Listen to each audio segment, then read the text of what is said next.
Point पर अभी हमें इसे कहते हैं हेमकुंड साहिब, और ये उनका जो गुरुद्वारा है सबसे ऊंचा गुरुद्वारा है हमारे देश में कह सकते हैं आप, या पूरे संसार में कह सकते हैं, क्योंकि इससे हाइट पे कोई भी गुरुद्वारा नहीं है।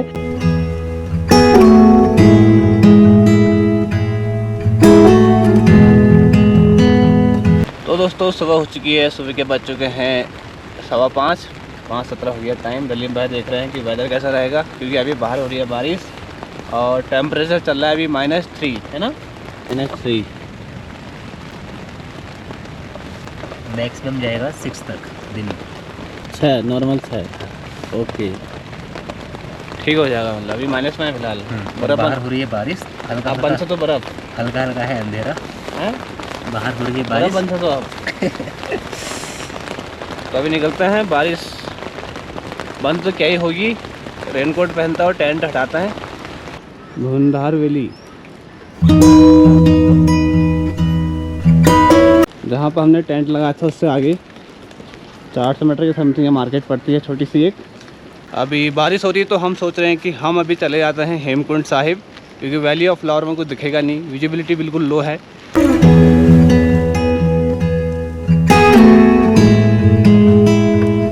घंगरिया और भिंडियार क्रॉस कर लिया है, आप जाएंगे हेमकुंड साहिब की ओर।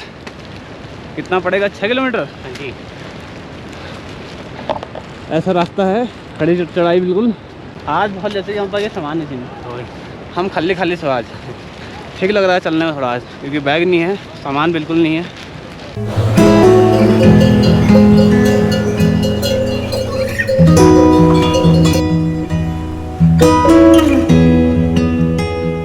तो दलीप भाई यहाँ से 2 रास्ते कटेंगे, एक वैली ऑफ फ्लावर और दूसरा हेमकुंड साहिब। तो हेमकुंड साहिब जाते हैं पहले। ठीक है ठीक है चलो, सामने बढ़िया सा वाटरफॉल भी है।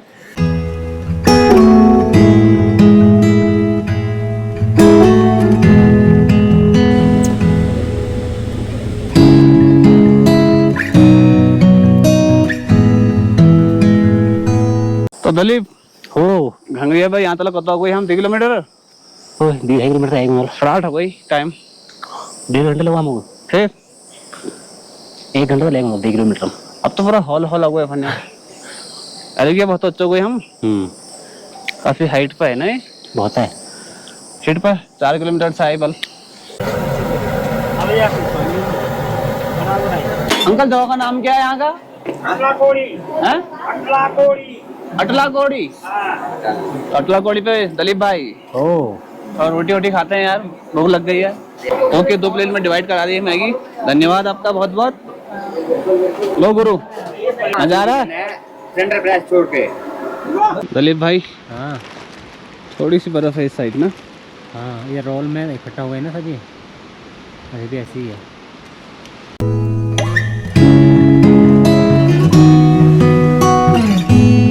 दलीप तू पिछले छोड़ जाने तो कमजोर से के माने 70% छुट्टी नहीं तो क्या होगा तो क्या हो के कमजोर से के सिद्ध चढ़ाई से आप थोड़ा बहुत पटा ले जाएंगे, और थोड़ा कमजोर है तो थे तो वो तो देखना हो रहा था देखना नहीं हो रहा। फिर देख जो लौड़ मोड़ जाए ना घोड़ा में होना हुआ तो मैं भयंकर कमजोर नहीं है यार, बढ़िया है, ऐसी तो होती है, सही है, बढ़िया है, फिट है।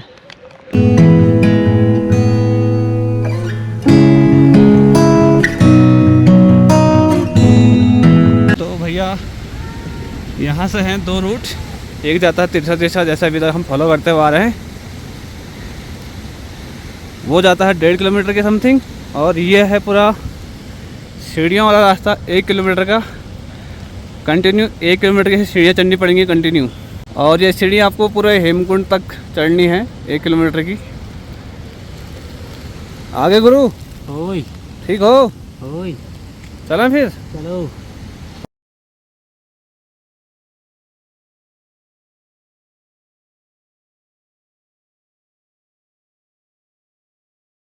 तो दलीप पहुंच गए फिर हम हेमकुंड साहिब।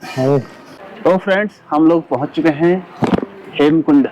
ये देखिए पीछे हेमकुंड, और यहाँ पे भगवान शिव का एक मंदिर है, ये देखिए। यहाँ पे आप कुंड से लाके जल चढ़ा सकते हैं, इस कुंड से आपको जल लाना होता है सामने से, और यहाँ आप भगवान शिव को जल चढ़ा सकते हैं। तो थोड़ा सा कुंड के पास चलते हैं। बारिश लगी हुई है इसलिए मैंने रेनकोट पहना हुआ है। ये देखिए उस साइड है गुरुद्वारा।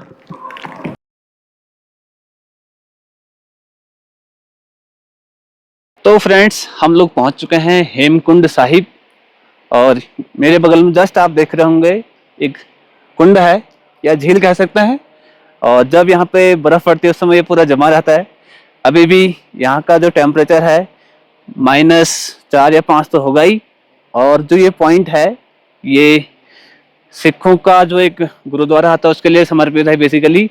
और इसकी बात करें हाइट की तो 15,193 फुट की ऊंचाई पर है। और इससे आप अनुमान लगा सकते हैं कि जो गुरुद्वारा है हेमकुंड साहिब का, यह ऐसा गुरुद्वारा है जो सबसे ऊंचाई पे है। क्योंकि जो भी गुरुद्वारा हैं वो सिटियों में है, तो उत्तराखंड में हमारे सिर्फ ऐसा गुरुद्वारा है जो ये काफ़ी हाइट पे है हेमकुंड में। और ये पॉइंट पड़ता है आपका उत्तराखंड चमोली डिस्ट्रिक्ट में। तो भाई यहाँ पे है ये एक लक्ष्मण मंदिर, महाराज जी बैठे हुए हैं, उनसे परमिशन ले ली है तो उनसे कुछ बात करते हैं। तो देखते हैं हमें क्या बताते हैं यहाँ के बारे में। तो महाराज जी बैठे हैं तो कुछ बात करते हैं। क्योंकि यहाँ पे जो है कि ये ऋषियों की तपस्थली है। यहाँ पे 88,000 ऋषियों की तपस्थली है, 33 करोड़ देवी देवताओं का तपस्थली है। तो जब लक्ष्मण शक्ति लगी थी तो वहां पे जो है प्रभु उनके जो है कि मेघनाथ के विषैली बाणों से जो है कि वो मूर्छित पड़ गए थे। भगवान रामचंद्र जी काफी हताश हुए, दुखी हुए, कहा कि हे परमात्मा किस प्रकार से मेरे भ्राता के जो है कि प्राण जीवित हो सकते हैं। सारे हिमालय क्षेत्र का, हाँ जी हाँ जी हाँ जी, 10,000 वर्ष का तप है। तब है यहाँ पे क्या है? तब 10,000 वर्ष जब तप किया है, उस तप के माध्यम से यहाँ के ऋषि प्रसन्न हुए। बोला लक्ष्मण कहिए आपको क्या वरदान चाहिए?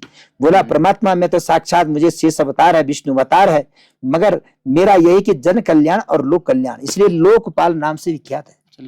लोक कल्याण के लिए मेरी तपस्या का जो है कि मैं स्वीकारो। तो बोला ठीक है। बोला कलयुग मात्र में जो भी मेरी श्रद्धालु इस पवित्र स्थल में और इस अमृत सरोवर का जलपान स्नान से कृतार्थ हो जाएगा, उनके भी बल जो भी अपराध होंगे उनको कृतार्थ करना, उनको पूर्ण करना, सफल करना और एक नया जीवन लेकर के मेरे भक्त को यहाँ से भेजना, निराशाजनक मत करना। तो आज साक्षात है, आप जो भी मन्नत यहाँ से लेके जा रहा है वो आपका सफल है, वह यज्ञ सफल है। इसी प्रकार से उनका जो है कि यहाँ पे ये 7 चोटियां हैं, ये 7 ऋषि है, ये सप्त ऋषि है।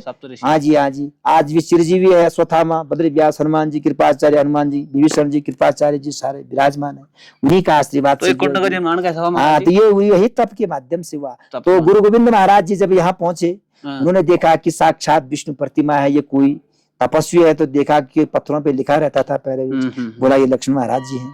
बोला कि आप मेरे गुरु हैं और मैं आपका शिष्य बन करके मैं भी जो कि यहाँ पे तप करना चाहता हूँ। 1400 वर्ष का तप गुरु गोविंद महाराज जी का भी रहा और दुष्ट दमन के रूप में उन्होंने जो तप किया है माँ भगवती के लिए जो है कि यहाँ पे है, वहां पे कहते हैं शुंभ और निशुंभ नामा की जो दैत्य थे उन्होंने माता को काफी कष्ट दिया। उस कष्ट देने के बाद जो है कि उनकी भक्ति में काफी बाधाएं डाली। जितने भी दैत्यों को माता ने जो है कि मारा है, उतने रक्त बीज उत्पन्न हुए, उतना का श्रृंगार जो है कि गुरु गोविंद महाराज जी ने किया है। और माता का आज सदैव उस उनका आशीर्वाद, उनके पास अस्त्र शस्त्र है, जो तलवारें हैं देखा होगा, घर से हैं भाले, उस माता का आशीर्वाद है। माता ने कहा जाओ मेरे शिष्य के लिए ये कवच है, इस कवच की रक्षा से तुमने मुझे बचाया है, सदैव तुम इसकी रक्षा करना, इसकी पूजा करना। आज वही होके आता है। बोलो गुरु गोविंद महाराज की जय। तो फ्रेंड्स जो अंदर लक्ष्मण मंदिर में महाराज जी बैठे उन्होंने काफी कुछ बताया यहाँ के बारे में। ये भी बताया कि जो 7 पर्वत हैं ये सब तो ऋषि हैं। आप पर्वत देखोगे मेरे पीछे विशाल का ये पर्वत श्रृंखला है। उन्होंने कहा कि ये 7 यानी सप्त ऋषियों को समर्पित हैं ये पर्वत, या सप्त ऋषि ने आप कह सकते हैं। और सप्त ऋषियों के तपस्या के उपरांत ये जो कुंड है हेमकुंड उत्पन्न हुआ है। और जो हमारे गुरु गोविंद सिंह है उनके 10वें ग्रंथ में भी उल्लेख मिलता है, या उनके द्वारा वो रचित ग्रंथ है। और ये उनका जो गुरुद्वारा है सबसे ऊंचा गुरुद्वारा है हमारे देश में कह सकते हैं आप, या पूरे संसार में कह सकते हैं, क्योंकि इससे हाइट पे कोई भी गुरुद्वारा नहीं है। इस पॉइंट की टोटल मैंने आपको हाइट बताई थी 15,193 फुट। तो विदा लेते हैं आप सबसे, अभी यहाँ से मिलते हैं बहुत जल्द। इसके बाद हम कवर करेंगे वैली ऑफ फ्लावर, तो आपको सीधे ले चलेंगे हम वैली ऑफ फ्लावर के लिए।